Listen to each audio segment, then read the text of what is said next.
বাংলাদেশের নাম হইল মুক্তিযুদ্ধ। আমার কথাটা, বাংলাদেশের মায়ের নাম হলো মুক্তিযুদ্ধ। মুক্তিযুদ্ধের পেট ছিঁড়ে রক্তাক্ত অবস্থায় বাংলাদেশ বাইরেছে। এই যারা মুক্তিযুদ্ধকে যারা স্বীকার করেন না, তারা বাংলাদেশের উপদেষ্টা হইেন না, তারা অন্য দেশের উপদেষ্টা। আপনি জিজ্ঞাসা করলেন মুক্তিযুদ্ধ কথা বলেন, আমি একদিনে মুক্তিযুদ্ধে যাইনি। আমি মুক্তিযুদ্ধ হয়েছে 1969 সনের 14 নভেম্বর সিরাজুল আলম খানের হাতে ইকবাল হলের বড় পুকুরের পারে বৈশা, পোস্তার পারে বৈশা, সুবে সাতেকের সময় এই আঙ্গুলের রক্ত দিয়া আমি শপথ করে মুক্তিযুদ্ধ হয়েছি। এই 69 সনে যে মুক্তিযুদ্ধ হয়েছে, কেউ সে কোনো কিছুর জন্য অপেক্ষা করে না। তখন ওই 8000 BLF এর সৈনিক ছিল। যদিও সিরাজুল আলম খানরা মারা গেলে পরে একদিনের জন্য শোক তো দূরের কথা, একটু কালো পতাকাও দেখায় নাই।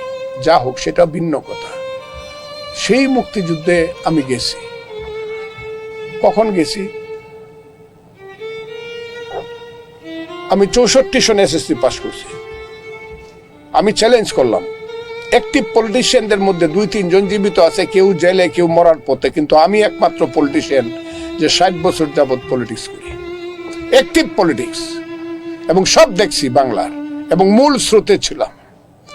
সেই ফজলুর রহমান, আমি আজকে খুব ক্লিয়ারলি বলছি, 66 সনে বঙ্গবন্ধু যখন 6 দফা দিল, আইয়ুব খান যখন অস্ত্রের ভাষায় কথা বলল, ভুট্টো যখন চ্যালেঞ্জ করলো, তাজউদ্দিন যখন ভুট্টোকে পাল্টা চ্যালেঞ্জ করলো, তাজউদ্দিন আহমদ ঠিক আছে আসো বিতর্ক করি, তখন আইয়ুব খানকে গিয়ে ভুট্টো বলল, বিতর্ক তো শেখ মুজিবুর রহমানের সাথে করতে কোনো অসুবিধা নাই, কিন্তু তার পাশে যে ব্যাগড়ে একটা লোক বসা থাকে, তার নাম তাজউদ্দিন, তার রাইকা বিতর্ক করা বড় কঠিন। কাজে সেই বিতর্কটা আর হয় নাই।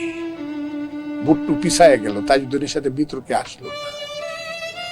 সেই 66 থেকে স্লোগান শুরু হইল, মনুমিয়ার রক্ত 7ই জুন, তুমি কে আমি কে বাঙালি। 69 তোমার আমার ঠিকানা পদ্মা মেঘনা যমুনা। 70 রক্ত সূর্য উঠেছে, বীর বাঙালি জেগেছে। 71 জয় বাংলা। এইভাবে আগাইছে। এবং এই পর্যন্ত নেতা ছিলেন শেখ মুজিবুর রহমান, বঙ্গবন্ধু শেখ মুজিব। তার পিছনে আরেকজন গার্জেন ছিলেন, অদৃশ্য গার্জেন, তার নাম হইল মৌলানা আব্দুল হামিদ খান ভাসানী। 70 সনে যদি মৌলানা আব্দুল হামিদ খান ভাসানীর দল গোপনে ইলেকশনটা ছাইরা, হারামজাদা জনগণ রইল তোদের নির্বাচন, আমরা গেলাম সুন্দরবন, এই কথা কই যদি ইলেকশন মৌলানা ভাসানী না ছাড়তো, তাইলে হয়তো বা এত অ্যাবসলিউট মেজরিটি বাঙালি হইতো না। এই যে মৌলানা ভাসানী একটা মারাত্মক, যে কারণে উনি মুক্তিযুদ্ধে গেছে।